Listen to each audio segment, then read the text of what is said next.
Assalamualaikum warahmatullahi wabarakatuh. Perkenalkan, saya Siti Indah Pertiwi dari program studi ilmu keperawatan kelas B reguler. Pada video kali ini saya akan menjelaskan anatomi sistem ekskresi.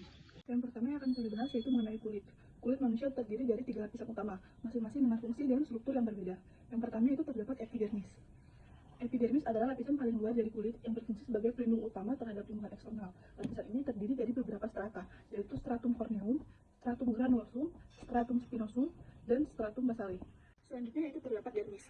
Dermis terletak di bawah epidermis dan lebih tebal daripada epidermis. Lapisan ini terdiri dari jaringan ikat yang mengandung berbagai komponen penting seperti folik rambut, kelenjar keringat, kelenjar minyak, pembuluh darah, dan ujung saraf.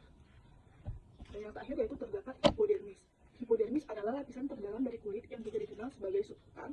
Lapisan ini terdiri dari jaringan lemak dan jaringan ikat yang berfungsi untuk menyimpan cadangan energi dalam bentuk lemak, melindungi organ-organ internal dengan memberikan bantalan, juga untuk mengatur suhu tubuh dengan isolasi. Selanjutnya yaitu hati. Di dalam hati terdapat lobus. Hati terbagi menjadi beberapa lobus, yaitu lobus kanan, lobus kiri, lobus caudatus, dan lobus quadratus. Selanjutnya yaitu terdapat lobulus. Lobulus hati adalah unit fungsional dasar hati yang berbentuk silindris. Fungsi utama lobulus adalah untuk menyaring darah dari vena porta dan arteri hepatika, dan juga untuk menghasilkan empedu yang penting untuk pencernaan lemak. Berikutnya terdapat pembuluh darah. Hati memiliki sistem pembuluh darah yang kompleks. Itu terdapat vena porta untuk membawa darah kaya nutrisi dari saluran pencernaan ke hati untuk diproses. Arteri hepatika untuk membawa darah kaya oksigen ke hati. Vena hepatika untuk mengalirkan darah yang telah diproses kembali ke sirkulasi umum. Berikutnya, saluran empedu. Saluran empedu mengalirkan empedu yang diproduksi oleh sel-sel kekantung empedu dan usus halus. Fungsi saluran empedu adalah untuk menyimpan dan mengalirkan empedu untuk pencernaan lemak. Berikutnya terdapat jaringan ikat atau ligamen. Hati dikelilingi oleh jaringan ikat yang membagi lobus-lobusnya, termasuk ligamen falciform dan ligamen koroner dan triangular, yaitu paru-paru. Pada bagian ini terdapat trakea yang merupakan saluran udara utama. Berikutnya yaitu terdapat bronkus. Bronkus adalah cabang trakea yang menuju paru-paru. Dan juga terdapat bronchiolus yang berfungsi sebagai cabang bronkus menuju alveolus. Dan alveolus sendiri berfungsi sebagai tempat pertukaran gas.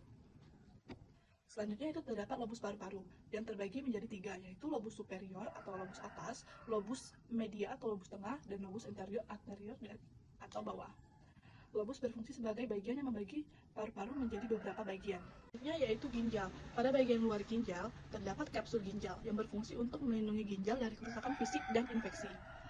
Kemudian terdapat korteks yang berfungsi sebagai pelindung bagi struktur di dalam ginjal dan terlibat proses penyaringan darah. Selanjutnya itu terdapat medula ginjal yang terletak di bawah korteks yang berfungsi untuk mengangkut urin yang telah terbentuk di nefron menuju pelvis ginjal.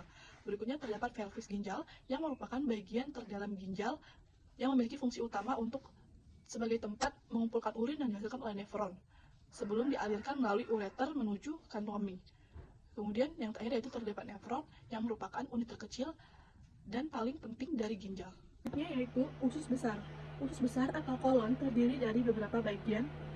Yang pertama yaitu terdapat sekum. Sekum merupakan bagian pertama dari usus besar yang menghubungkan usus halus atau ilum dengan kolon. Sekum berfungsi untuk menyerap sisa air dan garam, serta memiliki umbai cacing atau appendix yang berfungsi dalam sistem imun. Berikutnya yaitu terdapat kolon ascendens. Bagian ini terletak di sisi kanan tubuh dan berfungsi untuk menyerap air dan nutrisi dari sisa makanan yang masuk dari sekum.